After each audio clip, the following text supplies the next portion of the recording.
गौरव दिन कविवर्य कुसुमाग्रज यांचा जन्मदिन हा मराठी भाषा गौरव दिन म्हणून साजरा होतो। मराठी भाषा ही साधारणपणे 2700 वर्षांपूर्वीची भाषा आहे।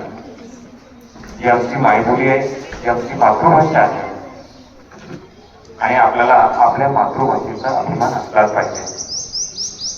ही 2700 वर्षापूर्वीची जुनी भाषा मराठी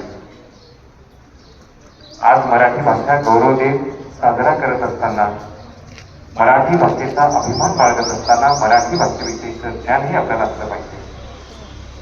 विद्यार्थी मित्रांनो, तुम्हाला सांगतोय जगाच्या ज्या प्रमुख भाषा आहेत त्यामध्ये 10व्या क्रमांकाला मराठी भाषा आहे आणि भारतात सर्वाधिक भाषा बोलल्या जाणारे ज्या काही 4 प्रमुख भाषा आहेत त्या 4थ्या क्रमांकावर मराठीचा सन्मान आहे।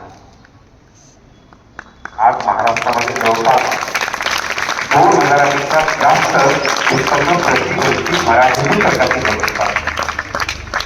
300च्या वर साहित्य संमेलन मराठी भाषेचे होतात। 500च्या वर दिवाळी अंक मराठी भाषेतून निघतात। आज जवळपास जगभरात 10 करोड लोक मराठी भाषा बोलतात। ही आमची मायबोली मराठी, त्या मराठी भाषेला अभिजात भाषेचा दर्जाही प्राप्त झाला। पण केवळ मराठी भाषेला अभिजात भाषेचा दर्जा प्राप्त झाला म्हणजे मराठीचं खूप मोठं कल्याण होईल असं नाही। त्यासाठी ही मराठी जगली पाहिजे, मराठी शिकली पाहिजे आणि विशेष करून तुम्हाला सांगतो मराठी शाळा शिकल्या पाहिजे। दुर्दैवाने आज खेड्यापाड्यात वाडी वस्ती तांड्यावरती ज्या मराठी शाळा आहेत त्या शाळेची अवस्था अतिशय बिकट आहे। म्हणून जर मराठीला समृद्ध करायचं असेल, मराठी संपन्न करायचे असेल तर त्या वाडी वस्ती पाडा तांड्यावरती ज्या मराठी शाळा आहेत त्या शाळाही मजबूत झाल्या पाहिजे आणि त्यासाठी प्रयत्न झाला पाहिजे। विद्यार्थी मित्रांनो, मराठी भाषा गौरव दिनाच्या शुभेच्छा देताना तुम्हाला एकच विनंती करतोय की भाषा आहे शिकल्या पाहिजे।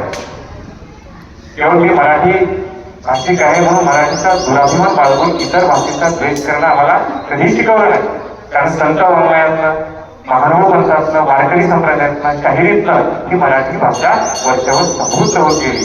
पण आम्ही आमची भाषा जिवंत ठेवण्यासाठी, ही आमची लोकभाषा ज्ञानभाषा होण्यासाठी आम्ही अभिमानाने मराठी शिकली पाहिजे, मराठी बोलली पाहिजे आणि मराठीत लिहिलं पाहिजे अशा स्वरूपाच्या भावना व्यक्त करतो।